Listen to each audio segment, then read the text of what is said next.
Hey, so about a year ago, I made a Spider-Man web shooter and the internet seemed to like it. So this time around, I thought I would revisit this project and make it better. Like, way better. That's right guys, this web shooter actually shoots web, and unlike last year's web shooter which only shot bullets, this year's web shooter not only shoots web but can also stick to metal surfaces. Now I built this web shooter using some really basic materials like cardboard, popsicle sticks, and some magnets, so nothing fancy or complicated or anything like that. But before I go ahead and reveal to you guys how I built this, I just want to let you guys know about my Patreon page, which you can find the link to in the description down below. So if any of you guys like what I do and you want to support this channel, you can head over down there. But other than that, let me now show you guys how I built this because I know you guys are dying to know. Alright, well first things first, it's important to mention that I'm going to be modeling this web shooter after the Spider-Man Homecoming web shooter for really two reasons. Reason number one is that the way this web shooter is designed in particular makes it really convenient for me to make it shoot while still maintaining the majority of the aesthetic features, and you'll see more of what I mean towards the end of the video. And reason number two is I just simply think it looks the best out of all the other existing web shooters I've seen. So after I built the main body of the whole web shooter, it was time to start working on the barrel. Now for this I got kind of lucky and I found a marker cap that was the perfect size for this, so I went ahead and cut that down to about an inch or so, and then I cut out this tiny ring out of some cardstock and hardened it with super glue.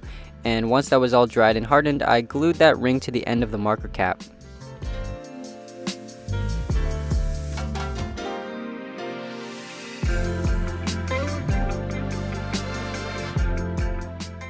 Alright, well the barrel is done, now let's make the projectile.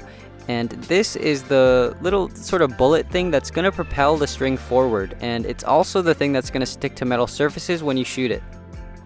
Now if you watched my last web shooter video, you'll know that I used pen springs to make it shoot, but since this time I wanted it to shoot string, I was going to need something a little bit more beefy and robust than just a regular pen spring, since all of that string is going to cause a lot of friction and drag.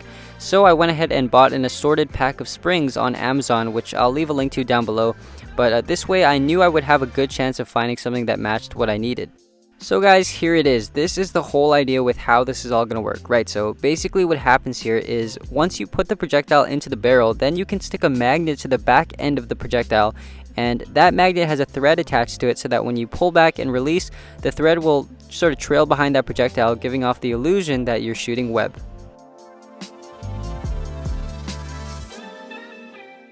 Now I went ahead and glued the barrel to this sort of little nozzle headpiece, which doesn't really have any functional purposes. This is just to make it look more screen accurate. I made sure to glue this down really well because when you load the projectile into the barrel, you sort of have to use some force to push it in all the way, and in doing so you create a lot of tension, so you just want to make sure that the barrel isn't going to rip off or anything when you do that. Well, now comes the most challenging part of the whole build, which is making the trigger. Now I had like 2 failed attempts at this before I actually got it to work successfully, and I learned that the trick to making a good working trigger is using a lot of magnets. And now other than that, there's no real way I can easily explain to you how I made this, since there's kind of a lot of weird steps as you can see, so you're probably better off if I just shut up and let you watch now, because trust me, if you watch all the way through to the end, it'll make a lot of sense. So just sit back, enjoy the music, and watch how I did this.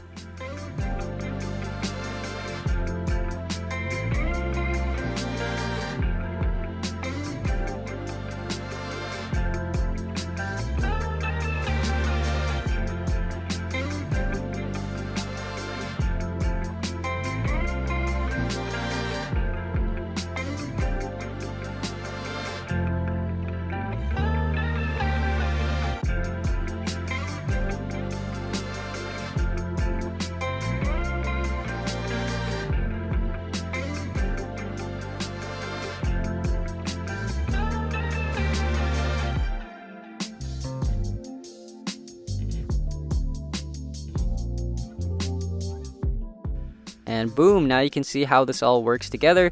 And so there you can see when you pull the trigger, that bar lowers down, which is what will release the projectile. And hopefully now you can see why those magnets are so important. Without those magnets, the trigger would not be able to lock in place properly and withhold all that pressure from the spring, because it would just want to fold down by itself.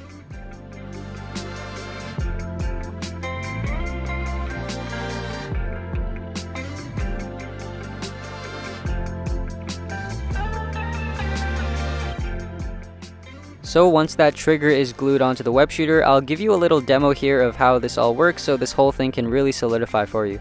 So what you do is you fold down that trigger so you can slide the projectile in, and when you're ready to fire, you flex that trigger, which will lower that bar, and then it shoots. But of course, we don't want all that string exposed out in the open like that, which is where this little web cartridge thing comes into play, and that's where all the string is going to be stored before it all spews out. Last thing we have to do before this is all done is add some magnet closures.